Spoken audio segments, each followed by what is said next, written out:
Welcome everybody, NHL action. Mike Brenner coming back to you. We didn't have an NHL pick video last night, but we certainly did the night before. We had the LA Kings on the puck line paying back 175. Sure enough, they came through 4-2. Another big winner for us. That puts us at 18-11-1 in the NHL SBR video picks. So that's very strong, it's very profitable, and we look to keep the momentum going. Now the Columbia Blue Jackets are traveling to Toronto to take on the Maple Leafs. Now these are two teams that are really struggling, and they're struggling offensively. The Blue Jackets are 15-25-3 on the year. They've lost 4 straight games. All-star forward Brandon Saad, he is a team leader with 30 points, and he's sharing that lead with Scott Harnell. Both of them have 30 points, but they're going to need some more help. They're going through a lot of internal problems. We got some players not getting along. They fired a coach. The interim coach isn't getting along with the players in the locker room. So the Blue Jackets really seem to be a mess, and I think that's how we get the edge tonight.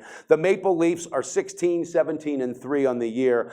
Leading scorer James Van Weisbrook, he's going to miss 6 to 8 weeks. All right, he's got a fractured foot, so they're going to be missing his services. Now Toronto beat the Blue Jackets 6-3 earlier this year, and they really dominated them. So I'm thinking that might continue. Leo Komarov, he needs to break his slump. He hasn't had a goal in 8 games, and he's the team's second leading scorer.